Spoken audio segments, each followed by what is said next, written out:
अब next topic जिसको हम HTML के अंदर पढ़ने वाले हैं ये है मेरा लिस्ट एलिमेंट। यानी जब भी अगर हमें HTML के अंदर या ब्राउज़र के ऊपर अपनी लिस्ट को दिखाना होता है तो उसके लिए हम लिस्ट टैग का यूज़ करते हैं।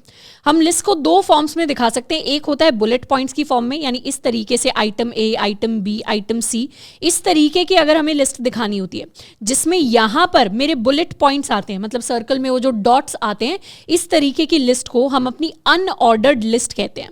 अनऑर्डर्ड लिस्ट कहने का मतलब है इस लिस्ट के अंदर अपना कोई एग्जैक्ट ऑर्डर नहीं है। ये ऐसी लिस्ट है जिसके अंदर B वाला आइटम हम ऊपर भी दिखा सकते थे, A वाला हम नीचे भी दिखा सकते थे, तो कोई सेट सीक्वेंस नहीं होता हमारे आइटम्स का। एंड वहीं दूसरी तरफ हमारे पास ऐसी लिस्ट भी होती है जिसमें हम लिखते हैं नंबर 1, नंबर 2, नंबर 3, नंबर 4। जैसे मान लो रोल नंबर की लिस्ट निकली है तो उसमें हो सकता है A से जिसका नाम शुरू होता है वो थोड़ा ऊपर आएंगे, B से जो नाम शुरू होता है वो बाद में आएगा, D से जो नाम शुरू होता है वो उसके बाद आएगा, एंड इस तरीके से मल्टीपल नेम्स जो हैं वो फॉलो करते हुए नीचे आएंगे। एंड सेम तरीके से अगर हमने ABCD की फॉर्म में दिखाया है तो इस तरीके की जो लिस्ट होती हैं इनको हम ऑर्डर्ड लिस्ट कहते हैं। ऑर्डर्ड लिस्ट मतलब इनका कोई फिक्स्ड एक सीक्वेंस है, 1 2 3 4 सीक्वेंस में आ रही है, ABCD सीक्वेंस में आ रही है। तो दोनों तरीके की लिस्ट को हम HTML में बनाना सीखेंगे।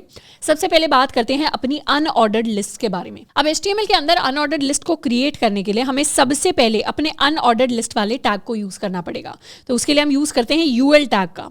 UL टैग जो है ये अनऑर्डर्ड लिस्ट के लिए यूज होता है, पर सिर्फ UL टैग लिखने से हमारी लिस्ट क्रिएट नहीं होती। हर एक लिस्ट के आइटम को क्रिएट करने के लिए हमें इसके अंदर एक और टैग को यूज करना पड़ता है जो होता है हमारा लिस्ट आइटम टैग। तो अगर ये मेरा एक आइटम है तो इसके लिए मुझे एक LI टैग यूज करना पड़ेगा, इसके लिए एक और LI टैग यूज करना पड़ेगा, इसके लिए एक और LI टैग यूज करना पड़ेगा।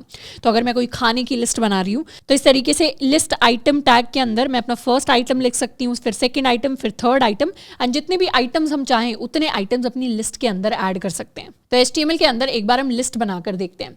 हमने क्या किया है, अपनी एक helloworld.html नाम की फाइल ली है, इस पर प्रेस करेंगे हम एक्सक्लेमेशन रिटर्न, तो हमारा बॉइलर प्लेट कोड हमारे लिए जनरेट हो जाएगा और इस फाइल को टाइटल दे देते हैं हम लिस्ट इन HTML, कर लेते हैं सेव।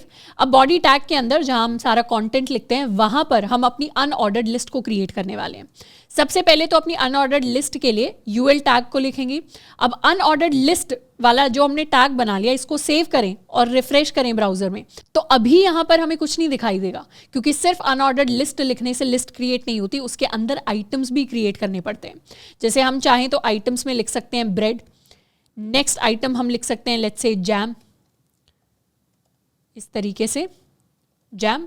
इसके अलावा नेक्स्ट आइटम हम लिख सकते हैं लेट्स से फ्रूटी, हमने लिख दिया, सेव, रिफ्रेश। तो इस तरीके से मेरे जो लिस्ट आइटम है, थोड़ा सा जूम इन कर लेते हैं इसे, वो मुझे दिखने शुरू हो जाएंगे। अपने ब्राउजर पर अगर आपको जूम इन करना है तो यूजुअली हमारा जो कीबोर्ड होता है उसके ऊपर हम कमांड एंड प्लस वाला जो आइकन होता है उसको प्रेस करते हैं, नहीं तो आप सिंपली गूगल करके देख सकते हैं आपके ब्राउजर के लिए क्या सेटिंग है।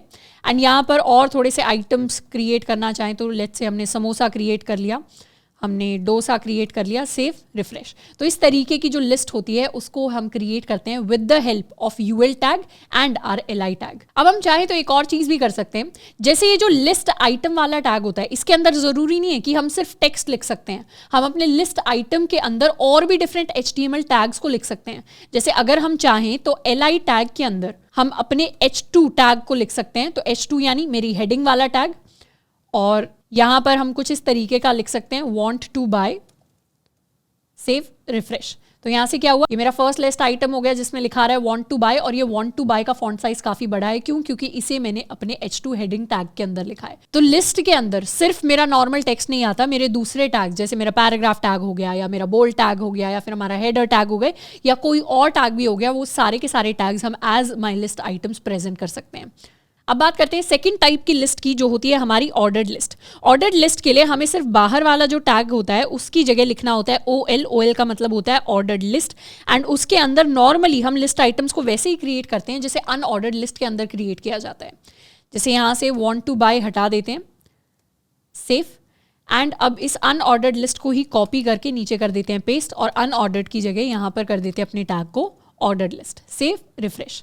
तो ये वाली जो लिस्ट थी मेरी, ये थी अनऑर्डर्ड लिस्ट, एंड ये वाली लिस्ट मेरी ऑर्डर्ड लिस्ट बन गई। तो ऑर्डर्ड लिस्ट है तो इसमें 1 2 3 4 5 अब जो एलिमेंट्स है मेरे वो सीक्वेंस में प्रेजेंट होकर आएंगे। इसके अलावा हम एक और चीज कर सकते हैं कि जो भी मेरा ऑर्डर है उसका हम टाइप चेंज कर सकते हैं। तो OL के अंदर हम लिख सकते हैं टाइप इज इक्वल टू, यहां पर मैंने लिखा type is equal to quotes A। तो मैंने कैपिटल A यहां पर लिखा है, ये मैंने डबल कोट्स यूज किए हैं। ये type is equal to A का क्या मतलब है, ये एक्चुअली हमारा एक एट्रीब्यूट होता है। एट्रीब्यूट्स क्या होते हैं उसके बारे में अभी हम पढ़ने वाले हैं, बट अभी के लिए याद रखना है कि ऑर्डर्ड लिस्ट में अगर हमें टाइप चेंज करना है तो उसके लिए हम टाइप इज इक्वल टू वो टाइप लिख सकते हैं। इसे सेव करेंगे और रिफ्रेश करेंगे तो अब मेरी ऑर्डर्ड लिस्ट के सामने ABCDE आने लग गया, और यहीं पर कैपिटल A की जगह हमने स्मॉल a करके सेव करके रिफ्रेश किया होता तो क्या होता, स्मॉल ABCD हमारी लिस्ट के जो आइटम्स हैं वो इस तरीके से प्रेजेंट होते। तो जो भी ऑर्डर्ड लिस्ट है उसके अंदर टाइप को भी चेंज कर सकते हैं यूजिंग दिस एट्रीब्यूट। अब वैसे तो और भी थोड़े से टाइप्स होते हैं, बट ये सबसे ज्यादा जनरली यूज होने वाले टाइप्स हैं। जब भी हम ऑर्डर लिस्ट को क्रिएट कर रहे होंगे हम इन्हीं टाइप्स को यूज करके उसे क्रिएट करेंगे।